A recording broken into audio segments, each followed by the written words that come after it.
This is Creeps Anonymous. Everything in its right place. Tom York's voice hiccuped and jumped and looped softly over itself. A synth burbled underneath a sleepy brook.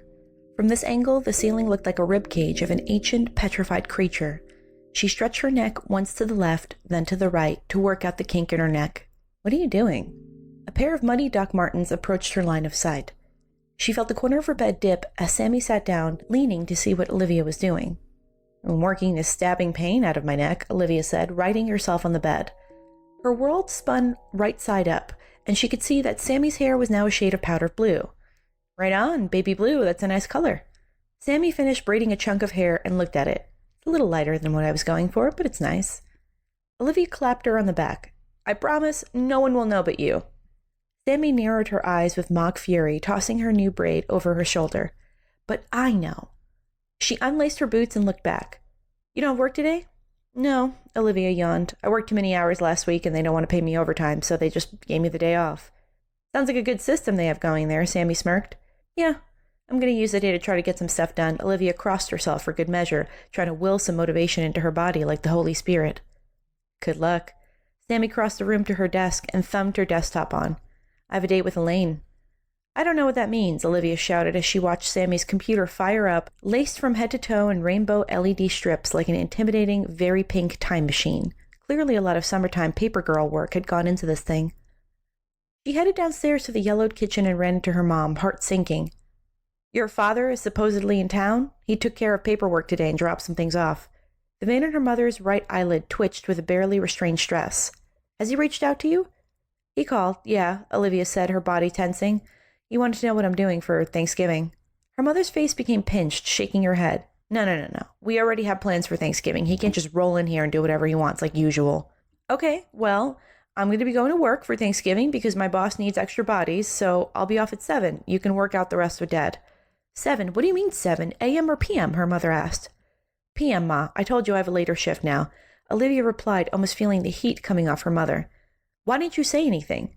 Linda gestured to the kitchen. "I need you here on Thanksgiving." "To do what? Cook for 20 people? There's going to be 4 of us, and you guys can eat without me. I can help prepare stuff beforehand, too."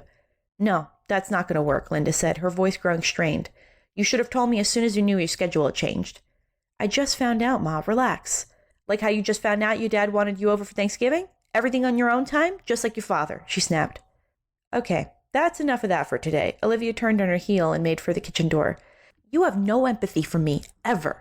It's so easy to side with your father, who never once sacrificed anything for this family. Not once. I gave up years of my career just to raise you." "You know what? That's the thing with both of you, actually." Olivia turned back momentarily. "You're so far up each other's assholes that you never once stopped to ask what I want. Weren't you the one who pulled the trigger and had me anyway? After Grandma told you not to? For what?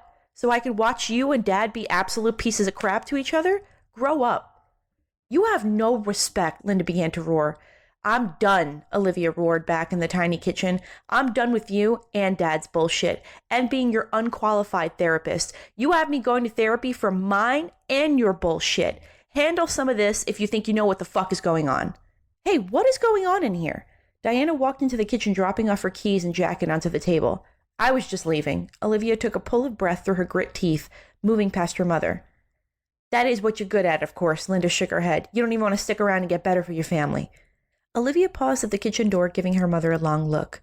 She weighed the options of whether it was worth it to even get into it, to explain to Linda how insane that sounded, how not once had either of her parents ever considered what sort of position they consistently pinned her in, how unwilling the arbiter she was in their relationship, doomed from the start, but also in their love for her. There were always a trillion hoops to jump through, always critiquing something, but never asking her questions about herself. She had no idea how someone could spend 20 years raising a stranger with zero curiosity and willingness to change that fact. "If you knew me as a person, you'd know how much that hurts to hear. Luckily for you, you don't." She strode to the door and stepped into her boots, grabbing the keys to Shaka. "I need to know what time you're bringing back the car." Linda appeared at the mouth of her kitchen, looking pinched. "The phrase you're looking for is, 'I'm sorry.'" Olivia stepped out and quietly shut the door. 10 minutes of aimless driving down the highway later, Olivia realized it was probably someone else who might have deserved an apology. She pulled off the exit and onto Richmond Terrace, watching the gray, dredged waters of the Kilvan Cull and the mottled, hulking masses of container ships slide by. She parked outside of a tall green slab of a building that faced Jersey on the other side of the water. Olivia took a breath and then pulled out her phone. She dialed out and sat, slumped over her steering wheel. Hello? I'm sorry, Olivia said, wincing. What? I said I'm sorry. Ollie, did you just hit your head or something? Olivia could hear Jess move the phone to rest against her shoulder. No, I just wanted to say I was being an ass. I'm sorry. I should have said something. Ollie, you... Jess paused, the TV in the background murmuring quietly. You're not obligated to tell me anything. You don't owe me that. I just thought we could stay together and look out for each other after. And it's hard to know what's going on with you sometimes. And I do want that, Olivia said. I haven't really been keeping up my end of the bargain. I'm sorry. I've just been all over the place. Things are messy right now, and I don't want that spilling over and making your life worse. I know I can be a lot. Ollie, you're not a lot. Our friend died, and I don't know how the fuck you're supposed to be okay, honestly. I haven't been okay. Dima said that I was making this about me, and I felt really selfish, and I didn't want to talk about it to anyone after that anymore. Dima's a fucking moron, Jess cut in, and Olivia swore she could hear Jess rolling her eyes. He's been alive for 3,000 years, and he's still about as smart as a bag full of rocks. That's a real shame. Olivia bit back a bark of a laugh at Dima's expense. Even besides that, I haven't been the best. I'm sorry. I don't need best, Jess said, sighing. I just need to worry less about you. You could help by keeping me more in the loop, maybe asking a few things about myself every now and then. Just don't disappear into the woodwork, that's all I'm asking. Okay, well, I have an appointment with the woodwork at 6 if you feel like hanging out now. Now? Jess laughed. I'm in a bonnet and sweatpants. I'm outside your apartment. I swear to God, Jess said, and there was a shuffling on her end of the line. Olivia saw a movement on the 5th floor and peered through her passenger side. Jess's bright blue silk bonnet bobbed in the window above. You need to wash your car, Jess called down, waving with her phone in her hand. Yeah, hurry up and get downstairs, Olivia called back, giving the other heads popping out their respective windows an acknowledging nod. We should have gone to the one where you can sit inside, Jess said, handing Olivia a cup of complimentary coffee. She sat down next to her in the waiting area of the car wash. Yeah, well, I can't afford that one, and that one has interior cleaning too. Lord knows I need that. She took a sip of the coffee and grimaced. Ugh, is this what they do with their oil changes? Awfully picky for someone who got something for free, Jess replied, taking a dainty sip. They both sat back and watched a queue of cars go past the glass, through the washing tunnel, buffeted by large soapy rollers and jets of water.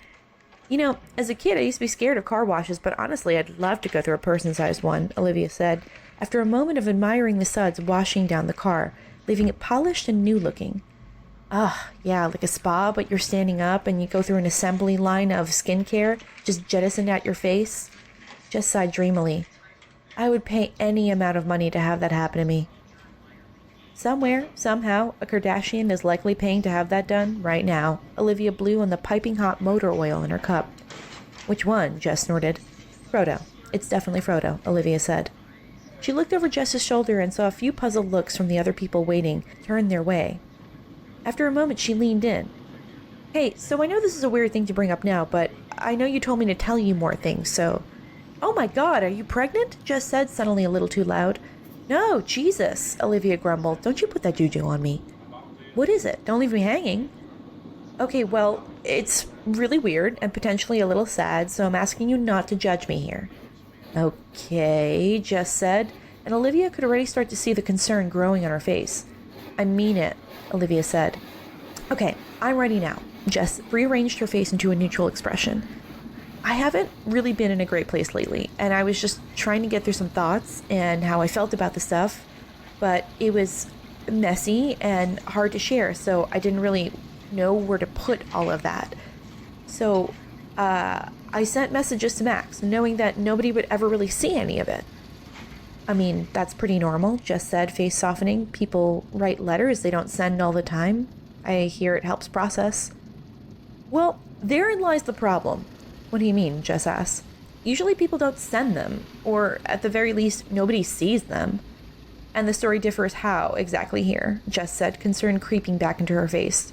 Well, it differs because someone else has Max's fucking number now, Olivia hissed, leaning in and feeling the hot wash of embarrassment all over again.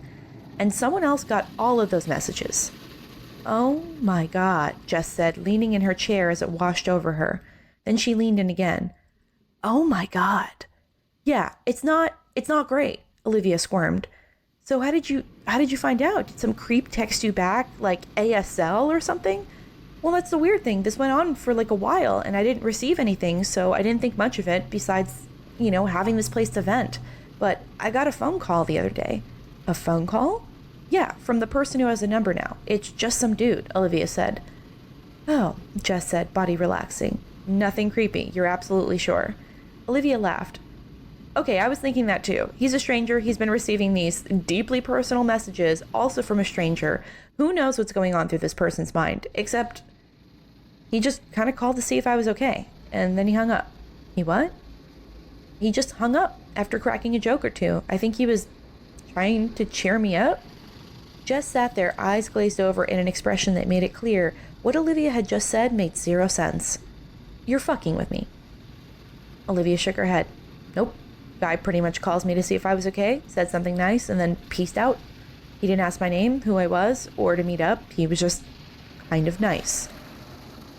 "Okay, but like a nice guy kind of nice, or nice?" "Just nice," Olivia said, shrugging.